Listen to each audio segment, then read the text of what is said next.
My name is Sanjana. I'm from University of Queensland, from Borden Lab, and today I'm going to talk about the indels in phylogenetic tree constructions.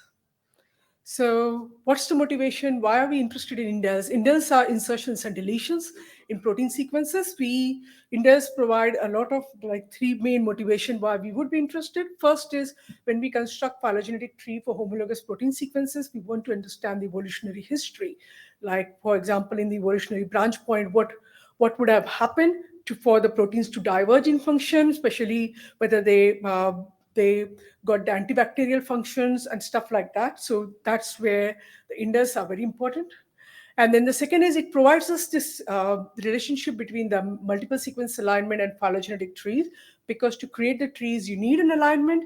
But then sometimes in today's alignment program, there is a recursive of tree creation and multiple sequence alignment. So indels can tell you basically how good or bad your alignment is.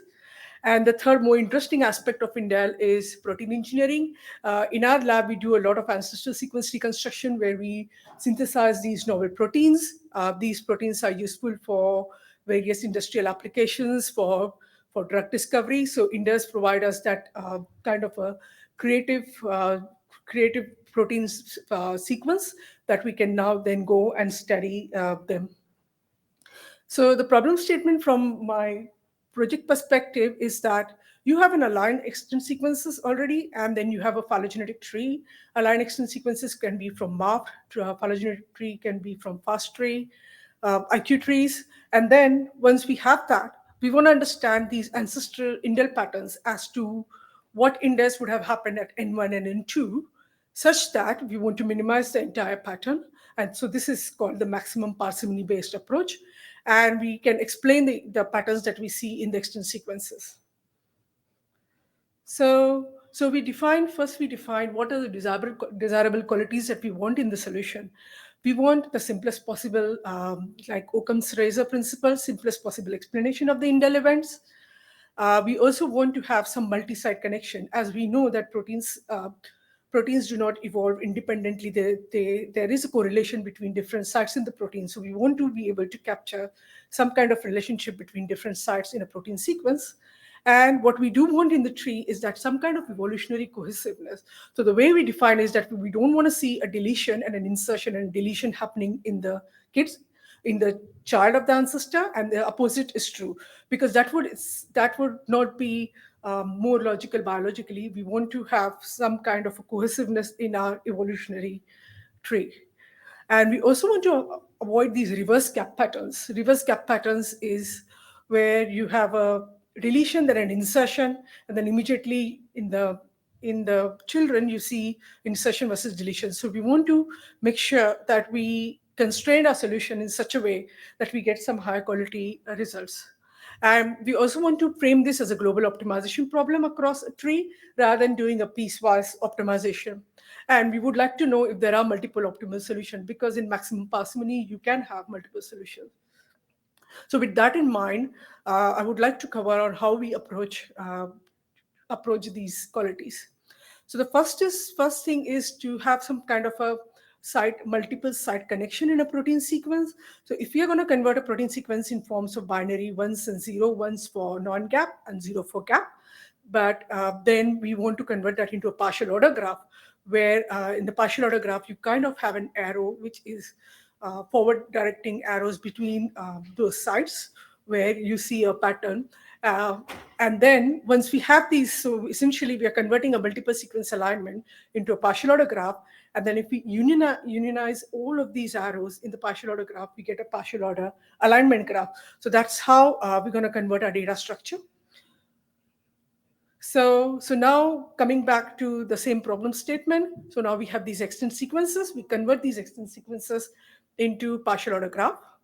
And then we are asking, in my ancestors in the tree or in the branch point, uh, what uh, you could say, like, what kind of partial order graph out of this partial order alignment graph is a solution that can best explain what I see in the tips of the tree.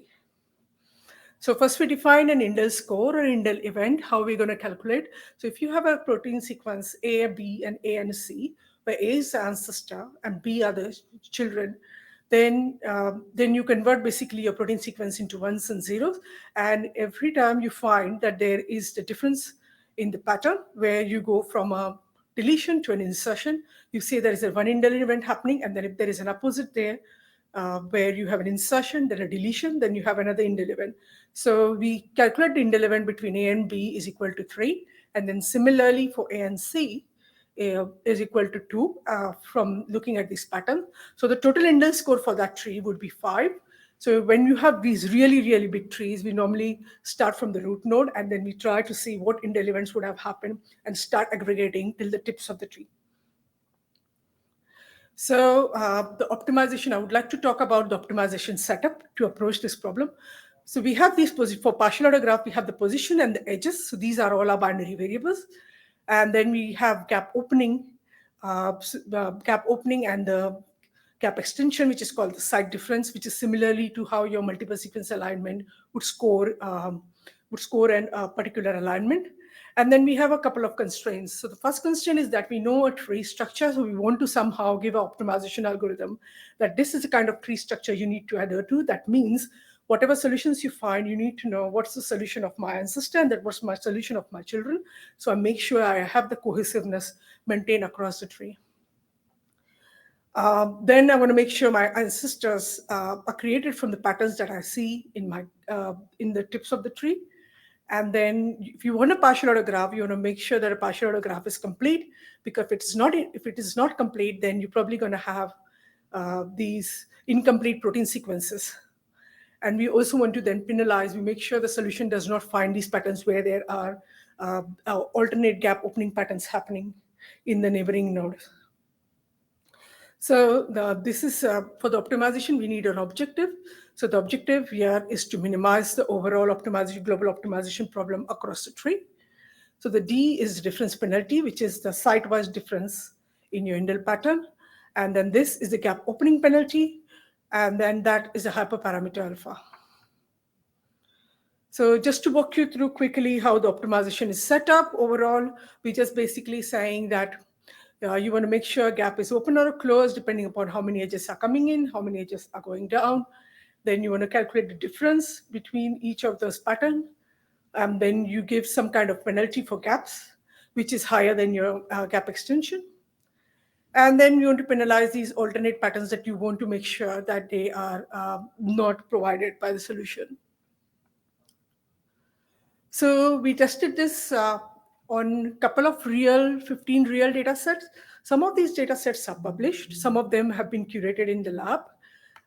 So what you see is that it's a protein family name, like B3 are the B3 MBS, your CIPS, one is the P450s, then CARI, then DHAD alpha. These are all different protein families. And 165 is the total number of tips in the tree. That's why the data set has been named as a protein family underscore the extent name. And then we also have the aligned sequence length as to what, how many positions that you have. Because now you have an alignment, you're going to have same number of positions for every sequence in the tree. So we tested across 15 real and 60 synthetic data sets. And the synthetic data set was created using Travis, which is a part of the GRASP tool, which has been developed in our lab. So first we try to visualize these indel events and compare it to existing maximum parsimony method. So we have a couple of existing maximum parsimony methods, which is the position-specific parsimony, which is position-wise. So you do a position-wise indel inference across the tree. Then you have bidirectional edge parsimony, which tries to use the edges bidirectionally in the protein sequences and then try to come up with an indel pattern based on what it sees in the root nodes of the tree. And the MIP is a optimization pattern that I just described, which is using the mixed integer programming. By the way, this is done using the Gurobi tool. And so what you see here in the x-axis is the tree level. So if you're going from the top of the tree to the tips, you're going to increase like 1, 2, 3, 4, 5, 6. So that's just a tree level. And your y-axis is the number of indel events. So this was just a visualization to capture how MIP tries to minimize indel events. by starting low, and it might end up, all of these solutions end up with the same tips, but then you can see how different methods try to infer the indel events. And some of these methods are very, very similar. And then MIP, I can see the MIP overlaps a little bit with BEP and the PSP method. So a couple of results. So then we calculate the index score across all those 15 real data set, and each of them, because it's a global optimization problem, MIP tries to get the least number of indel events across all the 15 data set. And we see the PSP kinds of close, very, very close to MIP, and the BEP sometimes is not able to fetch the solution because the bidirectional edge sometimes goes, it is not able to resolve the right indel history. Then this is indel footprints. We try to measure that what the patterns that we see in ancestors, how likely are they coming from the extant pattern, and then we try to we want to make sure that the patterns that we see in the ancestors are coming from the extant sequences. So this kinds of measure that a PSP is PSP, because it's a position specific and it's not having an edge, so obviously it's going to have a very high number of ancestors which do not come from the extents. And then the last is evolutionary cohesiveness. We try to capture how many sites that we say, which are very, very different, where you see this flipping of insertion and deletion happening in the tree. And then MIP, again, because it's in the objective formulation, MIP will try to reduce these kinds of events from happening. Then coming back to the alternate optimal solution. So the way we approach this is, once we get an optimal solution, we try to remove that optimal solution, and then we ask mixed integer program again to find the next optimal solution possible.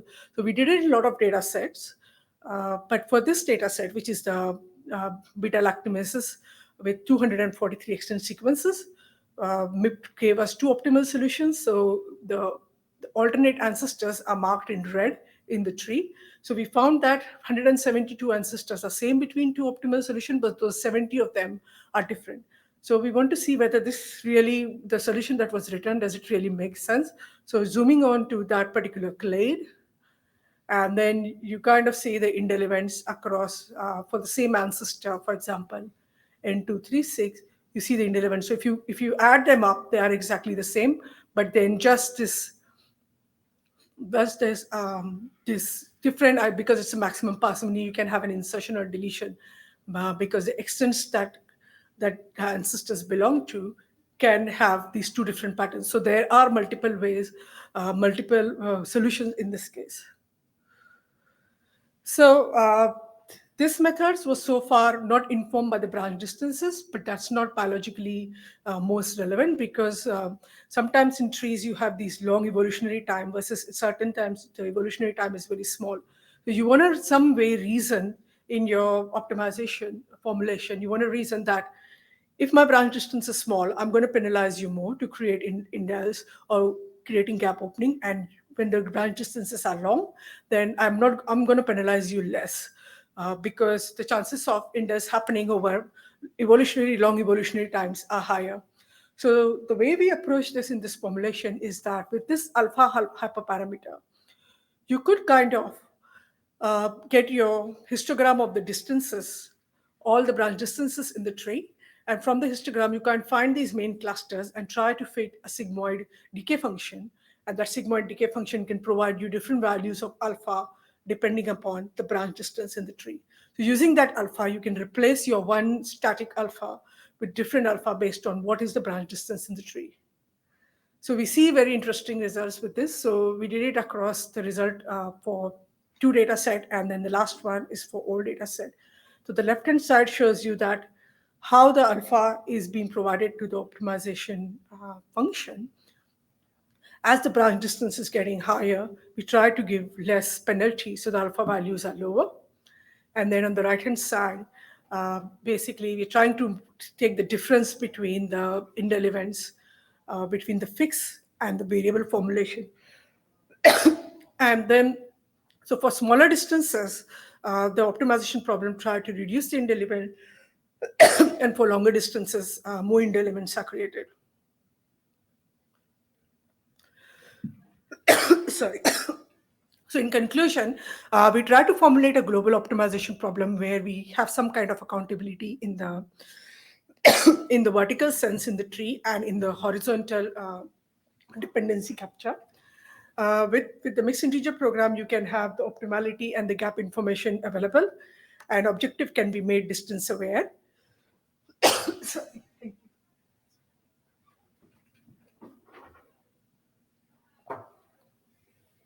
And the last one is when we see a longer standard deviation in the branch distance in the tree, we see that you can have different values of alpha. And when you have these different values of alpha, you can have different values of index score. So that means there's a very high correlation between how the optimization problem tries to resolve the indelible. Thank you so much for listening to me. The code is on the GitHub and the paper is also out, so you guys can check it out. And I'm happy to take any questions.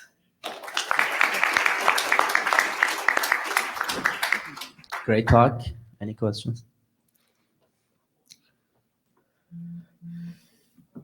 Thank you for the nice talk. Did you compare against other algorithms that try to also compute the ancestral sequence reconstruction? I know at least of two, one in FastML and the other one in PIP, which is by Maria Anisimova. So that's a good question. So FastML uses, for the maximum parsimony, FastML uses SICP and PSP in the backend, depending upon what you choose. So we did compare with that. And for the maximum likelihood model for the indels, there is no evolutionary model for the indels as such, which is accepted. So that we haven't compared, because the distance one, the distance-based method is new. It's not in the paper. We're just working on it. So we haven't compared with the maximum likelihood approaches for the distance, but for the maximum parsimony we have.